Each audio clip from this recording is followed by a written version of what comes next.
Hello friends, कैसे हैं आप सब लोग। मेरा नाम है सी यश गोयल एंड आप देख रहे हैं मेरे साथ C A finance set C S P M के लिए इंटरनेशनल टैक्सेशन क्लासेस। एंड ये जो क्लासेस हैं आप अपने डायरेक्ट टैक्स के इंटरनेशनल टैक्सेशन के पार्ट के लिए भी रेफर कर सकते हैं। तो हमने अब जो चैप्टर स्टार्ट किया था वो एनआर टैक्सेशन था एंड इसके अंदर हमने बहुत से कॉन्सेप्ट देखे थे। तो आज हम देखने वाले हैं कॉन्सेप्ट, उसका नाम है presumptive taxation for non resident.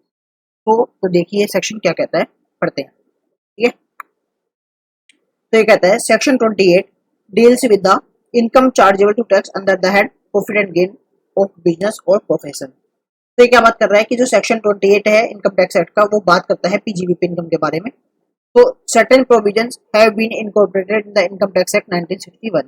तो कुछ प्रोविजंस हैं जो इनकम टैक्स एक्ट 1961 के अंदर आते हैं, जो क्या कहते हैं, where by the profit and gain of business और प्रोफेशन, जो आपका पीजीबीपी है, of certain non resident assessee, कुछ नॉन रेजिडेंट असेसी का, is computed on the basis of certain percentage of the amount accrued or arise and received in India।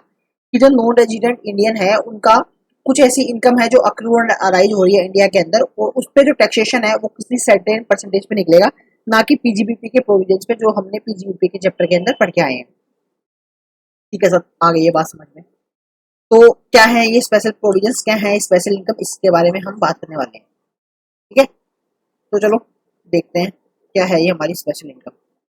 तो ये बोल रहा है सर कि special provision for computing the profit and gain of shipping business, की shipping business अगर and other than cruise shipping in case of non resident, कि अगर कोई नॉन रेजिडेंट शिपिंग बिजनेस करता है अदर देन क्रूज शिप, ठीक है, cruise ship के अलावा कोई अदर शिपिंग बिजनेस एक नॉन रेजिडेंट करता है, तो उसके लिए कुछ स्पेशल प्रोविजन एप्लीकेबल होते हैं, जो कि आते हैं आपके सेक्शन 44 बी के अंदर। सेक्शन 44 बी बात करता है। ठीक है जी, तो क्या बोलता है section 44 B? Section 44 B is a non obstante clause. Accordingly section 28 to 43 A are not applicable in the case of non-resident engaging in a business of operating of ships other than cruise ships referred in section 44 B. ठीक है, ठीक है, तो क्या बोल रहा है, जो सेक्शन 44 बी है वो नॉन ऑब्स्टेंटल क्लोज है, मतलब ये इसको ओवरराइडिंग इफेक्ट मिलता है इसके ऊपर सेक्शन 28 से लेके सेक्शन 43 ए, जो कि आपके इनकम टैक्स एक्ट के हैं, जो कि आपके नॉर्मल वही जो आपके पीजीबीपी की बात करते हैं। मतलब ये जो आपका सेक्शन है ये ओवरराइड करता है आपके पीजीबीपी के सेक्शंस को। ठीक है, ठीक है, ये नॉन ऑब्स्टेंटिकल क्लोज है। तो ये क्या बोल रहा है, ये सेक्शन बोलता है profit and gain of a non resident engage in the business of operation of ships, की प्रॉफिट एंड गेन जो होता है किसी नॉन रेजिडेंट का जो इंगेज है बिजनेस में शिप्स को ऑपरेट करने के लिए other than cruising ship refer to section 44 BBC would be 7.5% of aggregate of the following amount. क्या, कि जो उसका प्रॉफिट एंड गेन है, यहाँ पर टैक्स की बात नहीं कर रहे हैं, प्रॉफिट की बात कर रहे हैं, कि प्रॉफिट क्या होगा of shipping business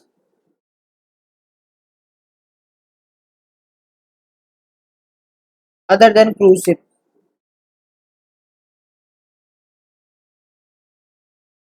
7.5% of aggregate इसका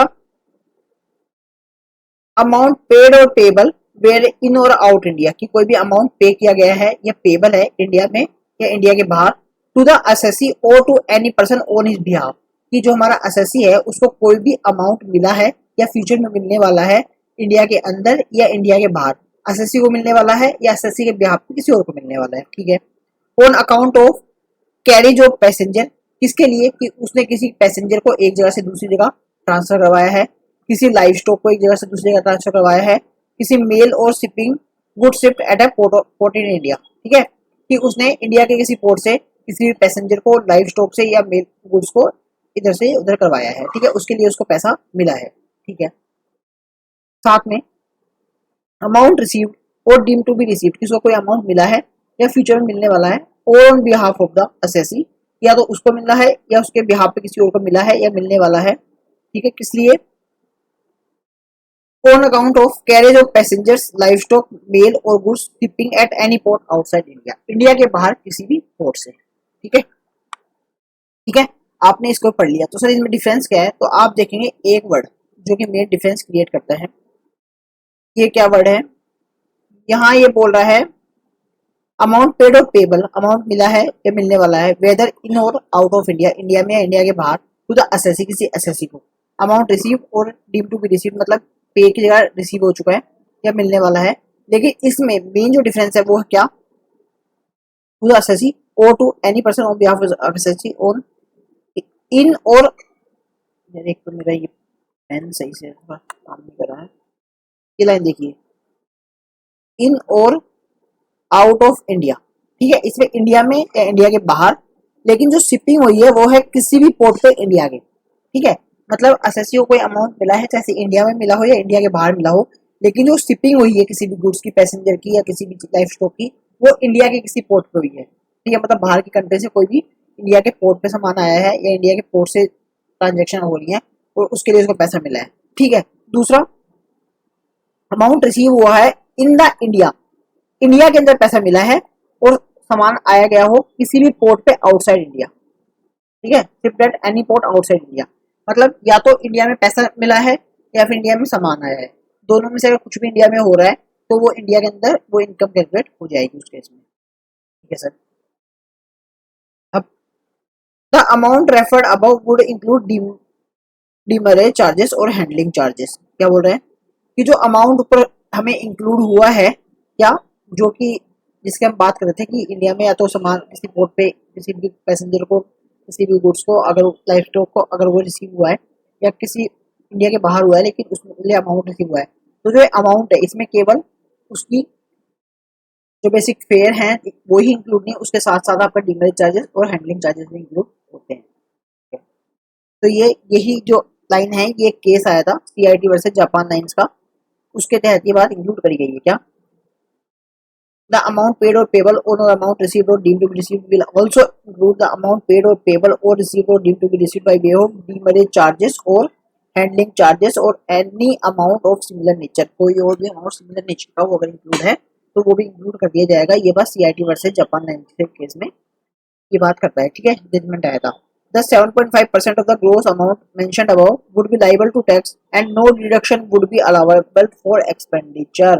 क्या कि आपको किसी भी तरह की डिडक्शन आपको अलाउ नहीं की जाएगी। ठीक है, आपका जो रेट है 7.5% ये फ्लैट रेट है, आपको जितना फीस रिसीव हुई, जितना पैसा रिसीव हुआ है उस पर 7.5% का आपकी इनकम चार्ज हो जाएगी, इनकम कैलकुलेट हो जाएगी और किसी भी तरह की आपको डिडक्शन अलाउ नहीं की जाएगी। ठीक है, that is the provision of section 28 to 43A are not to be taken into account। जो आपके पीजीबीपी की सेक्शन है 28 से लेके 43A, उसका यहाँ पर कंसिडरेशन नहीं किया जाएगा। However, carry forward loss would be allowed to set off from such income। कि अगर उनके कुछ कैरी फॉरवर्ड लॉसेस हैं तो उसको भी अलाउड, उसको तो यहाँ पर अलाउड कर दिया गया है। ठीक है, तो ये एक इंपॉर्टेंट पैराग्राफ है। ठीक है, अब क्या बोल रहा है, analysis of section 44B and section 172। ये हम यहाँ एनालिसिस करेंगे सेक्शन 44B का और सेक्शन 172 का। तो क्या बोल रहा है, presumptive tax provision for a non-resident engaged in shipping business other than cruise shipment referred to in section 44B3, it does not however contain any procedure from assessment and collection of tax। ठीक है, ठीक है, ये क्या बात बोल रहा है कि जो आपका 44B है वो केवल प्रिजम्पटिव टैक्सेशन की बात करता है कि आप इनकम कैसे कैलकुलेट करेंगे, वो ये बात नहीं करता है कि आप कैसे कोई प्रोसीजर क्या है असेसमेंट करने का और टैक्स कलेक्शन करने का। लेकिन जो सेक्शन 172 है वो कंप्लीट कोड है taxation of occasional shipping business for non resident including assessment and collection of tax. ठीक है, जो आपका सेक्शन 172 है वो प्रॉपर एक कोड है, कंप्लीट कोड है for taxation of occasional shipping business की। अगर आप कोई ओकेजनल शिपिंग बिजनेस करते हैं नॉन रेजिडेंट के द्वारा, इसमें उसके अंदर इंक्लूड किया गया पूरा असेसमेंट का और टैक्स कलेक्शन का प्रोसेस। ठीक है सर, अब क्या है manner of computation of प्रेजेंटिव income, कि प्रेजेंटिव इनकम को कैलकुलेट करने का क्या मैनर है। Notwithstanding anything to the contrary content in section 28 to 43 भी ऐसा कुछ भी नहीं है कि जो कि आपका कंट्रेरी करता है सेक्शन 28 से 43 को। In the case of an assessee being a non resident engage in the business of operation of ships, कि कोई भी एसएससी है जो कि नॉन रेजिडेंट है और इंगेज है बिजनेस में ऑपरेशन ऑफ शिप्स का अदर देन क्रूज शिप्स का, रेफर टू सेक्शन 44 बीबीसी, इसके बारे में सेक्शन 44 बीबी की बात करता है। A sum equal to 7.5% of aggregate of the amount, ये एक सम जो है जो टोटल अमाउंट उसका 75% आपके इनकम कैलकुलेट हो जाएगी। वो क्या है, अमाउंट पेड और पेबल विद इन और outside India to the non resident और to any other person on his behalf on account of a carriage of a passenger life stock mail और goods to any port Indian port The amount received or deemed to be received in the India on account of the carriage of passenger, livestock, mail or goods shipped at any port outside India. तो दोनों वही port है जो हम already ऊपर पढ़ के आ चुके हैं, ठीक है. Shall be deemed to be profit and gain of such business chargeable to tax under the head PGBP. ठीक है सर. और ये क्या बात कर रहा है आपका सेक्शन 172, सेक्शन 44 ये हम ऑलरेडी ऊपर पढ़ चुके हैं, तो वही बात ही कर रहा है. लेकिन सेक्शन 172 क्या बात कर रहा है? Where a ships carries passengers, livestock, mail or goods ships shipped at a port in India. कि कोई भी अगर शिप्स है जो कैरी करता है पैसेंजर को, लाइवस्टॉक को, मेल्स को या गुड्स को इंडिया के किसी पोर्ट से, तो सम अमाउंट इक्वल टू 7.5% हो. यहाँ पर 7.5% का ही सेम रेट रहेगा. The amount paid or payable on account of such carriage to the owner or the charterer or to any person on his behalf, whether the amount is paid or payable in or out India. ठीक है. जो amount है वो जैसे India के अंदर पे किया गया हो या इंडिया के बाहर पे किया गया हो, लेकिन यहाँ पर अगर इंडियन पोर्ट से अगर शिप हो रहा है अमाउंट, तो वो यहाँ पर 7.5% का रेट लग जाएगा. Shall be deemed to be income accrues in India. तो यहाँ पर जो आपकी दूसरी वाली कंडीशन थी, कौन सी वाली कंडीशन? कि अगर पैसा इंडिया के अंदर मिला है लेकिन सामान किसी पोर्ट से हुआ, तो वो कंडीशन यहाँ पर हटा दी गई है. ठीक है. कौन सा? रिसीव्ड इन इंडिया, ये वाली कंडीशन यहाँ पर नहीं आई है. ये कंडीशन आपकी रिमूव हो चुकी है नए सेक्शन के अंदर, नए चैप्टर के अंदर. तो आपके नए सेक्शन इंट्रोड्यूस हो रहे हैं उसके अंदर. ठीक है. Other provisions of section 172. Section 172 के कुछ अदर प्रोविजन देखते हैं हम.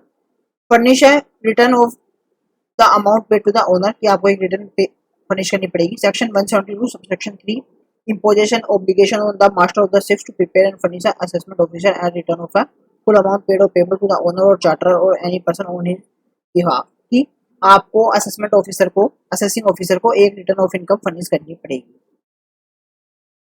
ठीक है. जो आपने टोटल अमाउंट आपको पे और पेबल हुआ है. ठीक है. To any port in India, India के अंदर किसी भी पोर्ट पे, since the last arrival of the ship थ्रेडर, कि आपके लास्ट अराइवल से लेकर अभी तक जो भी आपको अमाउंट मिला है वो आपको उसकी एक रिटर्न फाइल करनी पड़ेगी. Such return is ordinary to be furnished by the master of the ship before the departure. ये जो आपको रिटर्न है ये फर्निश करेगा मास्टर ऑफ द शिप करेगा बिफोर डिपार्चर, शिप के डिपार्चर से पहले, from the port in India, India के पोर्ट से. ठीक है. Or return may however be filed by the person authorised by the master of the ship within 30 days of departure from the port. ये जो return है 30 days after departure भी किसी authorised person द्वारा furnish करी जा सकती है किसी किसी कंडीशन में. कौन कौन सी कंडीशन है? The assessing officer is certified that it is not possible for the master of the ship to furnish the return required by section 172 subsection 3 before the departure of the ship from the port, and the master of the ships had made satisfactory arrangement for the filing of a return and payment of tax by any other person on its behalf. ये क्या कह रहा है कि वैसे तो normal provisions ये हैं कि शिप्स के इंडिया से डिपार्चर होने से पहले पहले उसका शिप का जो मास्टर है, उसका जो कैप्टन है, उसको जो रिटर्न है अपनी इनकम की वो फर्निश करनी पड़ेगी असेसिंग ऑफिसर के पास में. लेकिन कुछ कंडीशन दे दी हैं, दो कंडीशन. उसमें क्या है कि डिपार्चर के 30 डेज के बाद भी उसके द्वारा, मास्टर के द्वारा अपॉइंट किया गया कोई ऑथराइज्ड पर्सन जो है वो आपके रिटर्न को फर्निश कर सकता है. तो कौन से दो केस हैं? पहला केस ये है कि मास्टर ऑफ शिप के लिए किसी भी कंडीशन में ये पॉसिबल ही नहीं हो पा रहा है कि वो डिपार्चर से पहले अपनी जो रिटर्न ऑफ इनकम है उसको फर्निश कर दे. और दूसरा, वो कोई प्रॉपर सेटिस्फैक्ट्री, जो असेसिंग ऑफिसर सेटिस्फाई है, ऐसा कुछ अरेंजमेंट करके गया है जिसके द्वारा जो थर्ड पर्सन है जो ऑथराइज करके जा रहा है मास्टर, वो रिटर्न फाइल कर देगा और पेमेंट ऑफ टैक्स कर देगा. मान लो कोई एक बैंक अकाउंट जो है वो ऑलरेडी ओपन करवा के गया है या कैश कस्टडी में देके गया है. ठीक है. तो अगर वो अरेंजमेंट करके जा रहा है तो आपको 30 डेज के अंदर कर सकते हैं. हाँ, आप after departure not possible the master furnish the return और जो मेड सेटिस्फैक्टरी अरेंजमेंट. ठीक है. अब सेक्शन 172 सबसेक्शन 4 असेसमेंट की बात करता है. This section provides for a summary procedure of assessment. ये जो सेक्शन है 172 सबसेक्शन 4 ये बात करता है प्रॉपर प्रोसीजर असेसमेंट का. ठीक है. On receipt of the return file by the master of the ship और any person on his behalf, कि अगर जो शिप्स का मास्टर है, कैप्टन है, उसने रिटर्न तो फाइल कर दी है, लेकिन अगर उसके बाद उसका कोई असेसमेंट होता है, असेसमेंट खुलता है, तो उसके रिगार्डिंग ये सेक्शन बात करता है सबसेक्शन 4. ठीक है. On receipt of the return file by the master of the ships और by any person on his behalf, कि जब एक बार रिसिप्ट हो जाती है रिटर्न ऑफ इनकम शिप्स के मास्टर के द्वारा या अथॉराइज्ड पर्सन के द्वारा असेसिंग ऑफिसर को, the assessing officer has to determine the tax payable on taxable income by virtue of the provision of section 172 subsection 2, कि अब असेसिंग ऑफिसर डिटरमाइन करेगा टैक्स पेबल कितना बनता है उस इनकम के ऊपर as per section 172 subsection 2. The taxable income is sum equivalent to 7.5% of amount paid और payable on amount of carriage of passenger extra. जो टैक्सेबल इनकम है वो इक्वल होती है आपकी 7.5% की, जो हम ऑलरेडी पढ़ चुके हैं। टू द ओनर और charter to any person on his behalf whether the amount is paid और पेबल इन और out of India, the tax payable on such income tax is to be calculated at a rate और rates in force applicable to total income of foreign company. ठीक है, और वो जो rates हैं उसी के एप्लीकेबल, उसी के अकॉर्डिंग आपकी यहाँ पर कैलकुलेट हो जाएगी। Time limit for passing the assessment order की, असेसमेंट ऑर्डर को पास करने की टाइम लिमिट क्या दी गई है? तो it is incumbent on the assessing officer to pass the order of assessment within the 9 months from the end of the financial year in which the return of income under section 173 is filed। कि आपको 9 months के अंदर अंदर financial year and के आपको जिस year में आपको रिटर्न ऑफ इनकम फर्निश करी गई है उसके 9 मंथ्स के अंदर अंदर आपको रिटर्न ऑफ इनकम को असेसमेंट ऑर्डर आपको पास करना पड़ेगा, उसके बाद आप नहीं कर सकते हैं। ठीक है, grant of port of clearance to the ship की, जो शिप है उसको पोर्ट ऑफ क्लियरेंस की ग्रांट कब मिलेगी? A port of clearance shall not be granted to a ship until the collector of customs or other authorized officer is satisfied that the tax assessable under section 172 has been duly paid or the satisfactory arrangement has been made for the payment thereon। कि जब एक बार जो assessing officer है और जो port authorities है उनको ये कंफर्म हो जाएगा, उनको ये सेटिस्फाई हो जाएगा कि आपने प्रॉपर टैक्स वगैरह पे कर दिया है, तो आपको क्लियरेंस ऑफ द शिप के का ग्रांट कर दिया जाएगा। ठीक है, क्लियरेंस आपको ग्रांट कर दी जाएगी। अब क्या बोल रहा है? Option to pay tax as per normal provisions of the income tax act 1961 on the income chargeable to tax under section 172। कि आपको एक ऑप्शन दिया गया है कि आप इस सेक्शन के तहत ना रखकर नॉर्मल जो इनकम टैक्स के प्रोविजन है उसके तहत भी आप अपनी इनकम को शो कर सकते हैं और टैक्स पे कर सकते हैं। द ओनर और charter has the option to claim before the expiry of the assessment year. आपको क्लेम करना पड़ेगा असेसमेंट ईयर के एक्सपायर होने से पहले पहले, relevant to the previous year in which the date of departure of जिस प्रीवियस ईयर में आपकी सिर्फ डिपार्चर हुई है उसके असेसमेंट ईयर के, उसका जो असेसमेंट रेलिवेंट असेसमेंट ईयर रहेगा उसके एक्सपायरी होने से पहले पहले आपको ये ऑप्शन क्लेम करना पड़ेगा। That an assessment is respect of total income for the previous year and the tax payable on the basis thereof to be determined in according to the other provisions of this act. कि आप चाहें तो other provisions of this act को use कर सकते हैं। In such a case any payment made under section 172 is to be treated as a payment in advance of the tax. क्या है, आप एक बार तो सेक्शन 172 के तहत पे कर दीजिए, लेकिन एक बार जब आपको लगता है आपने पे कर दिया उसके बाद लगता है कि अगर आप नॉर्मल प्रोविजंस के तहत अगर आप इनकम टैक्स पे करते, आप इनकम कैलकुलेट करते, तो आपकी इनकम कम आ सकती थी, हो सकता है आपको फायदा हो। तो आपको ऑप्शन दिया गया है कि प्रीवियस ईयर जिस साल में आपकी रिसिप्ट डिपार्चर हुई है उसके बाद अगला साल मतलब असेसमेंट ईयर आपका रहेगा, तो असेसमेंट ईयर के कंप्लीट होने से पहले पहले आप अपना डिसीजन चेंज कर सकते हैं, रिटर्न आपकी रिवाइज कर सकते हैं। ठीक है, ये आपको ऑप्शन दिया गया है और जो भी आपने टैक्स अमाउंट पे किया है उसको आपका एडवांस टैक्स मान लिया जाएगा। ठीक है,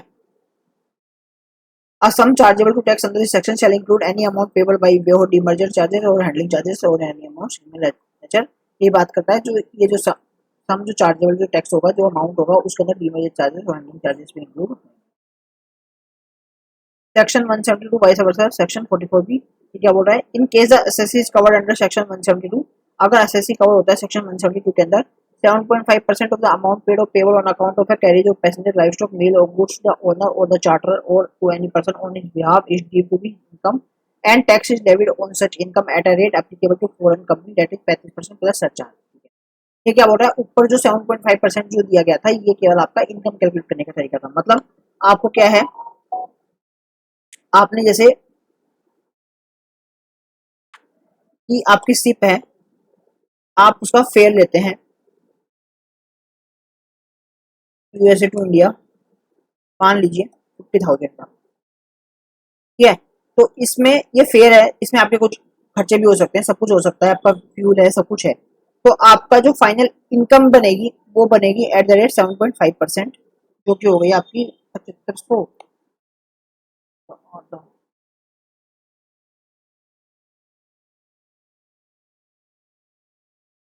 3750। तो इस पे आपको टैक्स जो बनेगा वो बनेगा 3750 गुणा 3750 का 35% प्लस सरचार्ज एंड सेस। ठीक है, ये आपका टैक्स बनेगा। ठीक है, 7.5% जो है वो आपकी इनकम है, आपका टैक्स नहीं है, टैक्स आपका 25% प्लस सरचार्ज प्लस सेस बनेगा। Under the provision of the section 172 subsection 7 the non resident owner और charter is allowed an option to be assessed to in total income in the previous year according to the other provisions of the act। कोई बात है, आप other provisions के तहत भी अपनी income calculate कर सकते हैं। When such option is exercised, a regular assessment is made। अगर आपने वो ऑप्शन एक्सरसाइज किया है नॉर्मल वाला, तो आपकी रेगुलर असेसमेंट आपकी करी जाएगी। In such case the tax already paid in the section by the non resident owner charter would be treated tax paid in advance. तो आपका जो एडवांस टैक्स मान लिया जाएगा, हम ऑलरेडी पढ़ चुके हैं। For the assessment year before determining the amount of tax fully paid, the difference between the sum so paid and the amount to tax payable by him on such assessment shall be paid by the assessee or refunded to him। और जो excess amount है वो आपको refund कर दिया जाएगा। In that case the non resident assessee is liable to pay interest. इस case में नॉन रेजिडेंट असेसी है वो लायबल हो जाएगा इंटरेस्ट पे करने के लिए under section 234B and 234C and also entitled to receive interest under section 244A। और अगर उसको रिफंड बनता है तो उसके लिए उसको इंटरेस्ट रिसीव भी होगा उस अमाउंट के अंदर, जो कि सेक्शन 244A बात करता है। ठीक है। Refund may arise in case of a non-corporate non-resident since they are liable to pay tax at a lower than the rate of 35% and cess 4% applicable to a foreign company। ठीक है। The Supreme Court in AS Military versus CIT का एक case आया था, वो क्या बोलता है, held that the assessment made under section 172 subsection 4 shall be an ad hoc assessment and it will be suppressed if a regular assessment is opted as a provision of the act। कि अगर regular assessment open नहीं करी है तो आप ये वाली ad hoc assessment हो जाएगी। ठीक है। अभी यहाँ पे एक इलस्ट्रेशन आ गई है, वो क्या बोलती है, ये बोलती है Sea port shipping Line a non resident foreign company है। सी पोर्ट शिपिंग लाइन के नाम से एक नॉन रेजिडेंट फॉरेन कंपनी है। Is engage in the business of carriage of goods ship to at Mumbai port. जो इंगेज है किसी business के अंदर जो कैरेज करता है गुड्स को मुंबई पोर्ट के लिए। During the previous year ended 31 March 2025, previous year के अंदर जो 31 मार्च 2025 पॉइंट हुआ था, it had collected a freight of 100 lakhs, demurrage charges of 20 lakhs and handling charges 10 lakhs। इसने कमाया है पैसा, मतलब इसने रिसीव किया है 130 lakhs किया total. The expense of operating is flat during the year of the Indian ports were 110 lakhs। उसके लिए उसने कुछ एक्सपेंस भी इंकर किए जो है 110 lakhs। कंपेयर्ड से income applicable to presumptive provision under section 44B। तो आप उसकी इनकम को कैलकुलेट करिए प्रिजम्पटिव टैक्सेशन के अंदर। तो ये क्या बात करता है, आपको 7.5% का रेट होएगा। तो आपको पहले पूरा प्रोविजन लिखना है, तो ये पूरा प्रोविजन लिखा गया है कि 7.5% का आप पे करेंगे अमाउंट पेड और पेबल इंडिया और आउटसाइड इंडिया असेसी। तो यही पूरा प्रोविजन जो हमने पढ़ा था वो ये आपने एज इट इज लिख दिया है। उसके बाद ये आया this provision for computation of income in case of non resident will apply not registering anything in the contrary content the provision of section 28 to 43B। Therefore in this case Messrs ship port shipping line business is required to pay tax in India on a basis of presumptive scheme as per the provision of section 44B। क्या बोल रहा है कि जो shipping message sea port shipping line business है वो required है pay करने का tax in India presumptive scheme के अंदर, कब, as a provision of section 44B। उसका इनकम क्या होगी हम डायरेक्ट देख लेते हैं। 7.5% ऑफ टोटल रिसिप्ट को 130 lakhs, उसने 130 lakhs की टोटल रिसिप्ट करी है, उसके ऊपर 7.5% उसका इनकम कैलकुलेट होती है जो कि है 9.75 lakhs। ठीक है, ये आपकी उसकी इनकम होगी। तो नॉर्मल सा क्वेश्चन था, कुछ ज्यादा हार्ड एंड फास्ट नहीं था। Special provision for computing profit and gains in connection with the business of exploration of mineral section 44W। तो ये आपका एक सेक्शन कंप्लीट हो चुका है, हम पढ़ चुके हैं सेक्शन 44B। ये हम एक सेक्शन ऑलरेडी पढ़ चुके हैं पूरा। अब आपका आता है दूसरा सेक्शन। तो आप चाहें तो 1 मिनट का ब्रेक लेके ऊपर वाला सेक्शन पहले पढ़ सकते हैं, उसके बाद हम पढ़ेंगे अगला वाला सेक्शन। 1 मिनट का ब्रेक ले लीजिए आप, उसके बाद दूसरे सेक्शन पे आते हैं। ठीक है, दूसरा सेक्शन क्या बोलता है, special provision for computing profit and gain. ये सेम है, स्पेशल प्रोविजन दिए गए हैं। यहाँ पर बिजनेस कौन सा हो चुका है, यहाँ बिजनेस है आपका एक्सप्लोरेशन का मिनरल ऑयल का, जो बात करता है सेक्शन 44BB। ये क्या बोल रहा है, section 44BB is a non obstante clause. वही सेम बात बोल रहा है कि ये जो क्लोज है ये ओवरराइडिंग इफेक्ट करता है सेक्शन 28 से 41 of the and section 43 to 43A are the not applicable in case of non resident in case of business providing service of the facility connection with the supplying plant and machinery to higher uses or to use in the protecting for extraction or production of mineral oils। ये बात करता है, ये जो section है इसका overriding effect है section 48 से लेकर सेक्शन 41 तक एंड सेक्शन 43 से लेकर सेक्शन 43A के लिए, क्योंकि बात करते हैं 43 are not applicable in case of a non resident. ये जो है नॉट एप्लीकेबल नहीं है किस केस में, जो कि नॉन रेजिडेंट अगर नॉन रेजिडेंट है इंगेज या बिजनेस में इसके लिए providing service of facilities in connection with और supplying plant and machinery on hire use और to be used in the prospecting for an extraction और प्रोडक्शन ऑफ मिनरल्स। कि जो हमारा ये वाला सेक्शन है खाली इसी के लिए बात करता है, ठीक है। यहाँ पर एलिजिबल एसएससी कौन है? Section 44 provides for determination of income of taxpayer being a non-resident engaged in a business of providing services and facilities in connection with or supplying plant and machinery on hire used or to be used in the prospecting for extraction or production of minerals। ये वही बात कर रहा है यहाँ पर SSC कौन है, जो कि आपका इस बिजनेस में इंक्लूड है, जो कि एक्सट्रैक्शन ऑफ मिनरल्स के बिजनेस में है। तो अब मैं चाह रहा हूँ कि जो आपके ये जो सेक्शन है सेम टू सेम है, तो यहाँ पर ज्यादा टाइम आपका ना लिया जाए, आपको फटाफट में इसी कवरेज करवा दूँ। इसमें कुछ नहीं, आपको बिजनेस याद करना है, रेट याद करनी है और नॉर्मल सी चीजें हैं, ठीक है। तो हम इसमें ज्यादा अपना टाइम इन्वेस्ट नहीं कर सकते, तो मैं इसकी आपको प्लेन रीडिंग करवा के मैं आपका फटाफट ही कवर करवाना चाह रहा हूँ, ठीक है। तो वही बात है, यहाँ प्रीजम्पटिव टैक्स रेट क्या है? 10%। पहले क्या प्रीवियस सेक्शन में क्या थी? 7.5%। प्रीवियस सेक्शन में कितनी थी? 7.5%। नाउ कितनी हो चुकी है? 10% इस सेक्शन में, ठीक है। सेम है पेड और पेबल, सेम सेम केस यहाँ पर आ रहा है, पेड और पेबल टू टैक्स पेयर और to any person on in behalf whether in और आउट इंडिया, इंडिया या इंडिया से बाहर, ठीक है। लेकिन यहाँ पर पर्पस इन इंडिया, इंडिया के अंदर पर्पस के लिए हुआ है। दूसरा, रिसीव और deem to be receive in India, यहाँ पर इंडिया के अंदर रिसीव हुआ है और एक्सट्रैक्शन जो है वो आपका आउटसाइड इंडिया हुआ है, ठीक है। सेम केस है जो ऊपर था, यहाँ रेट हो चुकी है 10%। Non applicability of प्रेजेंटिव taxation under section 44B, कुछ केस में नॉन अप्लीकेबिलिटी है प्रेजेंटिव टैक्सेशन की, तो कहाँ पर?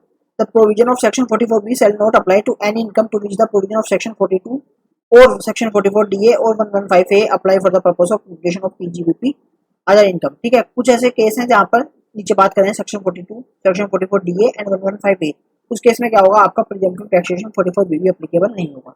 कौन सा केस है? Section 42, special provision for deductions in case of a business for prospecting it extra for mineral oils, ये आपका सेक्शन 42 है, तो हम आगे पढ़ेंगे, जो बात करता है बिजनेस है आपका मिनरल ऑयल का रिडक्शन करने का, ठीक है।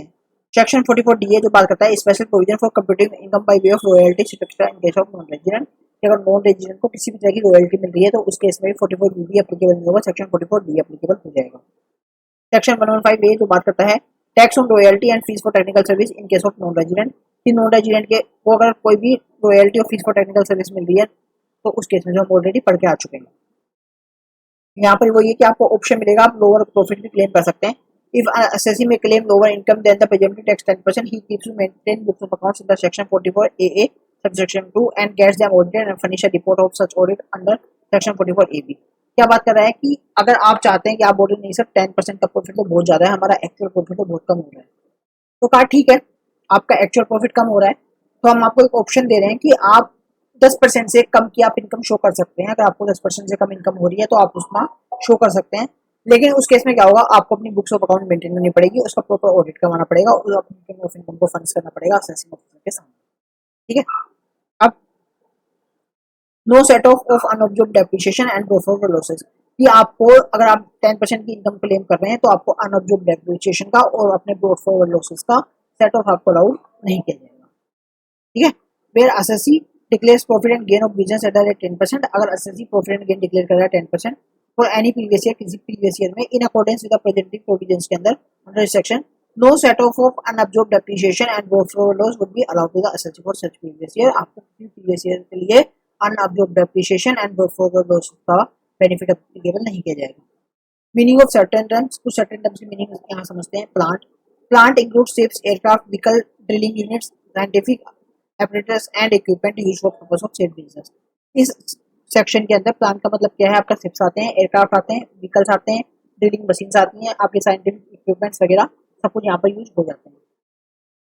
Mineral oil include petroleum and natural gas, mineral oil के अंदर आपका पेट्रोलियम और नेचुरल गैस भी इंक्लूड हो जाता है। इन the case of a non resident is in the nature of fees for technical services, it shall be taxable under the provisions of either section 44DA or section 115A irrespective of the business which it relate। अगर किसी भी non resident को fees for technical service या royalty मिल रही है तो वो आपका इस सेक्शन के अंदर टैक्सेबल नहीं होगी, वो होगी आपकी सेक्शन 44DA या सेक्शन 115A। उसकी आप नेचर देखेंगे और देखेंगे कौन से सेक्शन में फिट हो रही है तो आप उस सेक्शन में डाल देंगे, ठीक है। Section 44BB would not be applied in case whether the consideration is for service and other facility relating to exploration activity which is not in the nature of technical service, ठीक है। Section 44B आपका applicable नहीं होगा इस case में अगर आपको कोई भी सर्विस के लिए किसी फीस मिल रही है, किसी भी एक्सप्लोरेशन की एक्टिविटी के लिए, not in the nature of technical service, अगर वो टेक्निकल सर्विस के नेचर की नहीं है। इस पर आप नॉर्मल सी बात याद रखिए, ये सेक्शन केवल तब बात कर रहा है आप अगर एक्सट्रैक्शन ऑफ मिनरल्स वगैरह करें तो आपका ये सेक्शन अप्लीकेबल होगा, आपको 10% की रेट पे अप्लीकेबल होगा। Special provision for computing profit and gains of the business of operation of aircraft in case of non resident. तो सर आपका नया सेक्शन आ चुका है, ठीक है। हमने 2 सेक्शन कवर कर लिए हैं, तीसरा सेक्शन हम पढ़ने वाले हैं। आप चाहें तो 1 मिनट का ब्रेक लेके ऊपर वाला सेक्शन पढ़ सकते हैं, 1 मिनट होल्ड करके, उसके बाद हम आगे कंटिन्यू करते हैं, ठीक है। ठीक है सर। तो स्पेशल प्रोविजन क्या है, सेक्शन 44 बी भी ये बात करता है कि यहाँ पर आपका जो बिजनेस है नॉन रेजिडेंट का वो है एयरक्राफ्ट का ऑपरेशन का। तो क्या कहता है सेक्शन, वही बात करता है, ये भी ओवरराइडिंग, इस सेक्शन का भी ओवरराइडिंग इफेक्ट है सेक्शन 28 से 43 ए का। ये सेम है। एलिजिबल एसएससी कौन सा है, नॉन रेजिडेंट है जो एंगेज है business of operation of aircraft के लिए। रेट क्या होगा यहाँ पर, रेट ऑफ टैक्स हो जाएगा 5%। अगर किस केस में, वही पेड और पेबल इन और outside India to any person in his behalf और carriage on passenger livestock mail और goods from any place in India. ठीक है, प्लेस इन इंडिया हो चुका है। दूसरा, रिसीव इन इंडिया हो चुका है, प्लेस आउटसाइड इंडिया हो चुका है। ठीक है सर, तो आते हैं क्वेश्चन पे। सेम है, कुछ नहीं है, बस यहाँ पर रेट चेंज हो चुका है, यहाँ पर रेट आ चुका है 5%। तो मैं 3 रेट देखे, पहला 7.5%, दूसरा 10% और तीसरा 5%। आइडेंटिकल है, कोई बड़ी बात भी नहीं है, रेट भी इजी, आपको इजीली याद हो जाएगी। अब mister Q unknown resident operates an aircraft business in between Singapore and Chennai. ये एक मिस्टर क्यू है जो कि आप नॉन रेजिडेंट है, एयरक्राफ्ट बिजनेस ऑपरेट करते हैं सिंगापुर से चेन्नई के बीच में। तो यहाँ पर सिंगापुर से चेन्नई मतलब इंडियन पोर्ट आ चुका है, ठीक है, इंडियन पोर्ट आ चुका है। तो इनकम जो है कहीं भी रिसीव हुई हो आपकी इंडिया में डिस्ट्रीब्यूट हो जाएगी। He received the following amount while carrying on a business of operation of aircraft for the year ended 31 मार्च 2025। उसने कुछ इनकम अर्न करी है, फॉलोइंग अमाउंट उसको रिसीव हुए हैं एयरक्राफ्ट बिजनेस से इस ईयर एंड में, ठीक है। तो ये कुछ इनकम, वो इतना कुछ फीस वो रिसीव कर रहा है, मतलब क्या रिसीव हो रहा है उसको, 2 करोड़ हुआ है इन इंडिया, इंडिया के अंदर on account of carriage of passenger from Chennai. Chennai से उसने पैसेंजर कैरेज किया है तो इंडिया के अंदर रिसीव हुआ है 3 करोड़ इन इंडिया। तो ये इंडिया के अंदर हुआ है, तो ये हो जाएगा आपका 1 करोड़ इन इंडिया, तो ये हो जाएगा 3 करोड़ इन इंडिया, ये हो जाएगा इरिस्पेक्टिव ऑफ द चेन्नई हुआ है सिंगापुर का कहाँ करोड़। 1 करोड़ इन सिंगापुर, तो यहाँ पर ये कंडीशन तो फेल हो जाती है। दूसरी, on account of carriage of passenger from Chennai, तो यहाँ पैसेंजर फ्रॉम चेन्नई ये भी हो गया। मतलब आपके 2 3 3 6 7 करोड़ की आपकी जो इनकम है वो आपकी टैक्सेबल हो जाएगी। कितना, उस पर आपका रेट देख लीजिए, एयरक्राफ्ट है तो 5%। उसका एक्सपेंडिचर होगा 6.75 करोड़, तो ये हमारा कोई भी फायदेमंद नहीं है, तो हम इसको ना ही देखेंगे ना कुछ करेंगे। तो पूरा प्रोविजन लिखा, सारी 7 करोड़ की इनकम आई, 7 करोड़ की 5%, आपका 35 लाख आपका इनकम बन चुकी है, ठीक है। तो इजी। अब एक नया सेक्शन आ चुका है, तो आप वही 2 मिनट का गैप लेके ऊपर के सेक्शन पढ़ लीजिए, करते हैं अगले सेक्शन पे, ठीक है सर। करते हैं, फिर आगे बढ़ते हैं। ये बात करता है सेक्शन 44 ट्रिपल बी। ये क्या बात करता है कि वही नॉन रेजिडेंट है, ये फोन कंपनी है, वो इंगेज है बिजनेस ऑफ सिविल कंस्ट्रक्शन के इट्स सर्टेन टंकी पावर प्रोजेक्ट के अंदर। तो सेम है, एसएससी कौन हो गया, कोई कंपनी, फॉरेन कंपनी जो कि बिजनेस में है सिविल कंस्ट्रक्शन के टंकी प्रोजेक्ट्स के, testing machinery commission connection with turnkey project approve by central government के द्वारा जो अप्रूव किया गया है, ठीक है। रेट क्या होगी, a sum equal to 10% of the amount paid और पेबल वेयर इन और outside India to a state SSC और to any person on his behalf on account of a civil construction erection testing और commissioning shall be deemed to be profits and gain of business chargeable to tax under the head PGBP. Option है, lower income profit को claim कर सकता है कब, rate then 30% से, लेकिन उसको बुक्स ऑफ अकाउंट मेंटेन करने पड़ेंगे और उसका ऑडिट करवाना पड़ेगा और उसको रिटर्न फर्निश करनी पड़ेगी, ठीक है।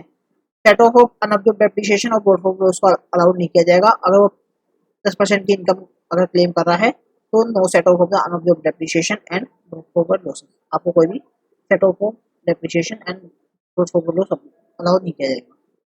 ऐसा हो चुका है एक सेक्शन, पढ़ते हैं न्यू सेक्शन पे। अरे छोटे छोटे सेक्शन है तो आप 1 मिनट के लिए तो क्या देख लेके आप उसको रीड करेंगे, बाद में आप एक्सेस कर लीजिएगा। ये बात करता है सेक्शन 44 डबल बी सी। ये क्या है, नॉन रेजिडेंट जो इंगेज है बिजनेस में क्रूज शिप्स के, operation of A cruise ship.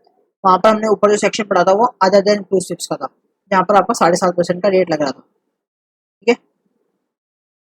ये देखिए, मैं ऊपर ले चलता हूँ आपको, ये रहा 7.5% का रेट लग रहा था।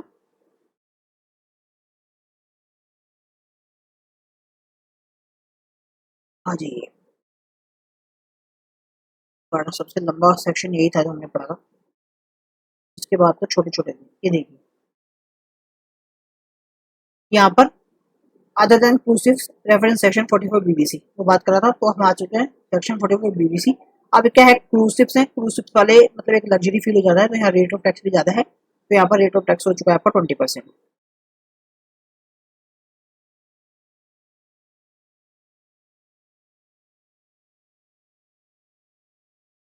ये रेट ऑफ टैक्स हो चुका 20%। वही है पेड और payable SSC 20% on behalf account of passenger. ये एक बार पढ़ लेते हैं, अच्छे से रीड कर लेते हैं, कुछ अलग बोल रहा है। ये बोल रहा है प्रिजम्पटिव रेट क्या होगा, तो profit and gain shall be deemed to be equal to 20% of the following amount. तो आपका प्रॉफिट एंड गेन है वो 20% है किस अमाउंट का, पेड और payable to the eligible SSC और to any person on his behalf. Pay किया गया है, ये फ्यूचर में पे होने वाला है एसएससी को या किसी और पर्सन को उसके बिहाफ पे।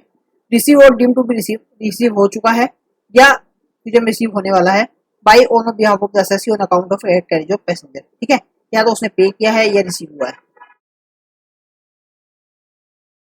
या तो एसएससी को पेबल हुआ है, एसएससी को पे करा गया है किसी के द्वारा, या रिसीव हुआ है behalf of the assessee on account of carriage of passenger, मतलब ये सेम ही लाइन है। The lease rental paid by a foreign company which observe presumptive regime under section 44 BBC would be exempt in the hands of a recipient company under section 10 between B if such company is a foreign company and both these foreign companies are subsidiaries of the same holding company. The exemption would applicable up to the assessment year 2030-31। तो क्या बोल रहा है ये बोल रहा है कि अगर कोई लीज रेंटल पे किया गया है किसी फॉरेन कंपनी द्वारा जिसने ओप्ट किया है प्रिजम्पटिव टैक्सेशन का, तो उसका जो लीज रेंटल है वो एग्जेम्प्ट हो जाएगा उस कंपनी के हाथ में। कब, अगर पे करने वाली और रिसीव करने वाली ये कंपनी आपस में होल्डिंग एंड सब्सिडरी है। ठीक है, अब क्या है, समरी है, हमने जितने भी सेक्शन पढ़े हैं उनकी समरी आ गई। आप ये टेबल रेफर करिएगा, खाली आपको पूरा सारे सेक्शन आपके रिकॉल हो जाएंगे।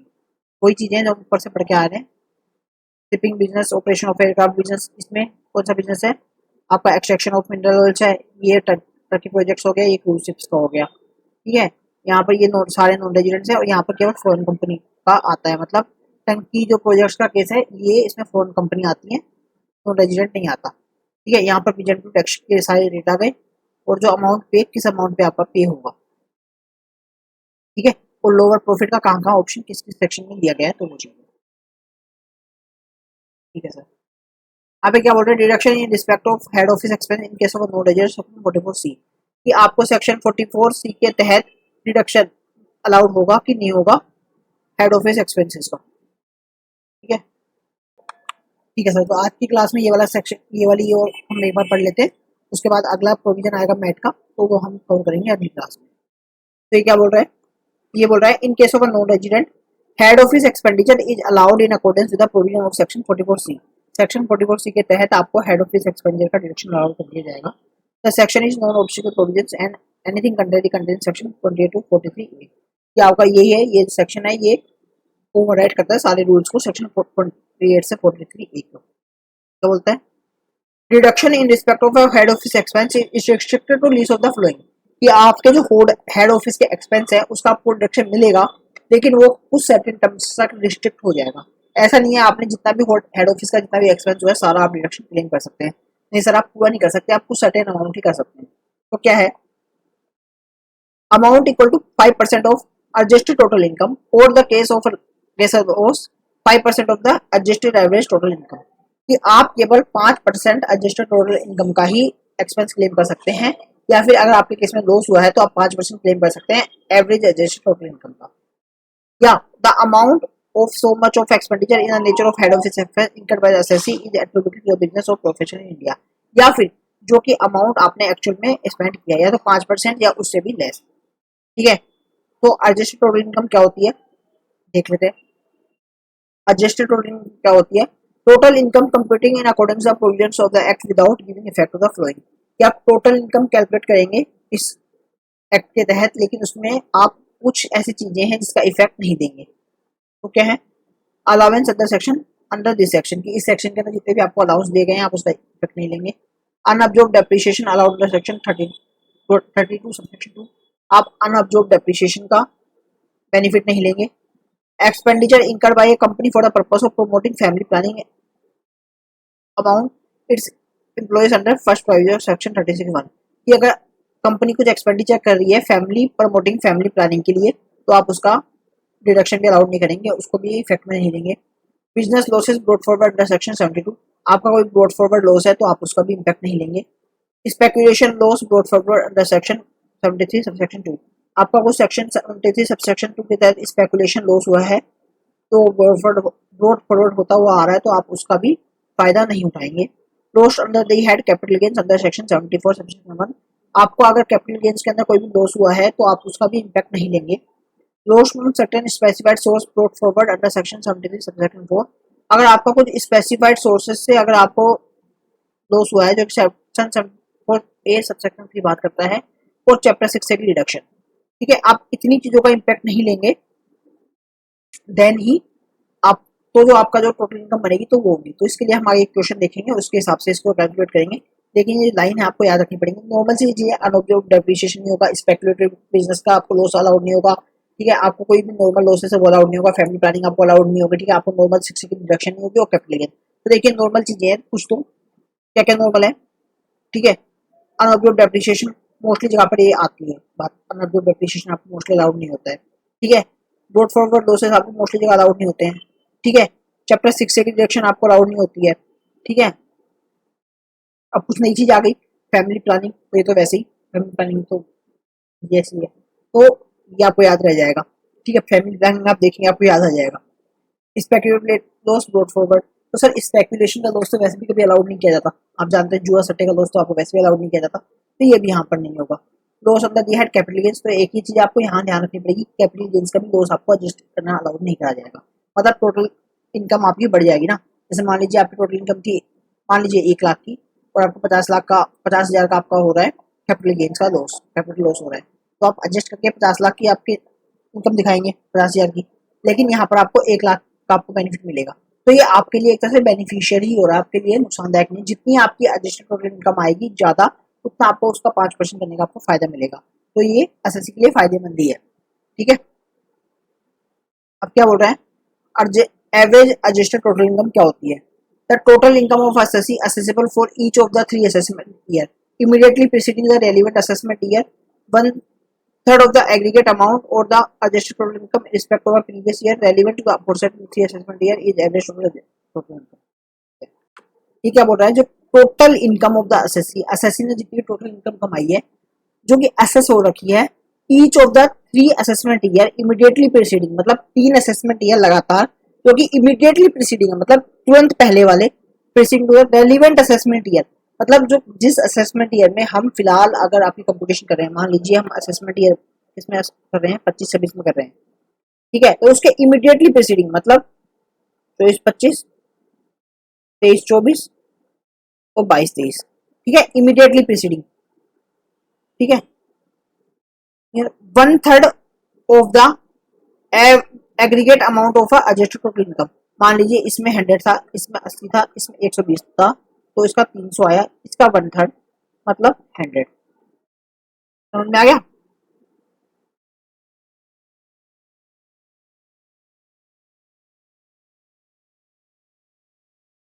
क्या करना आपको,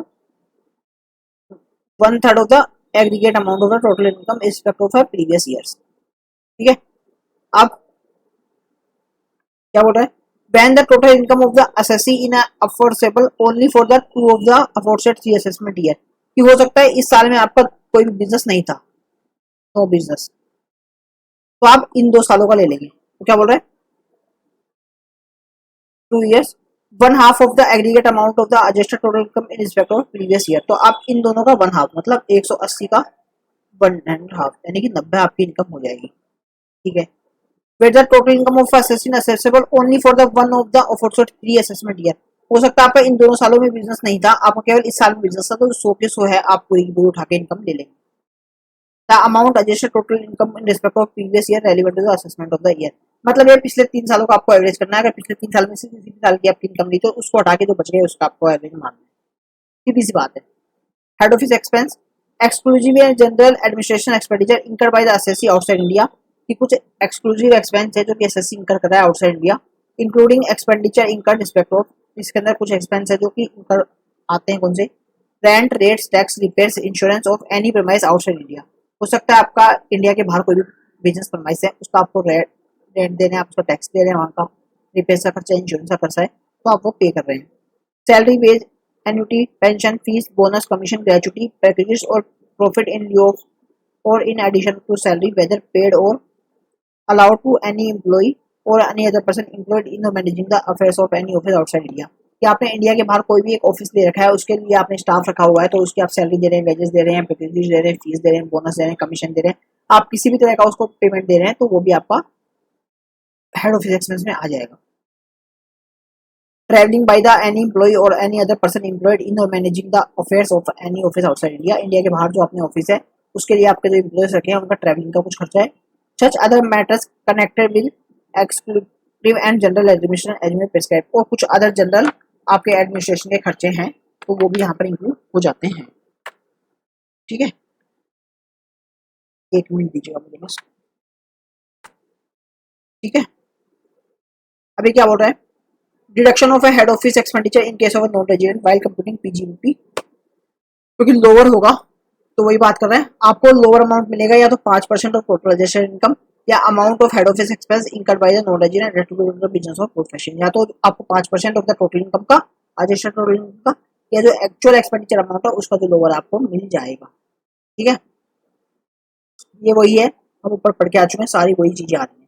total income without giving effect, आपको टोटल इनकम में किसका इफेक्ट नहीं देना, हेड ऑफिस एक्सपेंडिचर का नहीं देना, अनऑब्जर्व डेप्रिसिएशन का नहीं देना, कैपिटल एक्सपेंडिचर, फैमिली प्लानिंग का नहीं देना, कैरी फॉरवर्ड लॉसेस का नहीं देना, स्पेकुलेटिव बिजनेस का नहीं देना, owing and maintaining host losses का आपको नहीं देना, और चैप्टर 6 का नहीं देना। ठीक है, अब आपका क्वेश्चन आ चुका है, ये देख लेते हैं।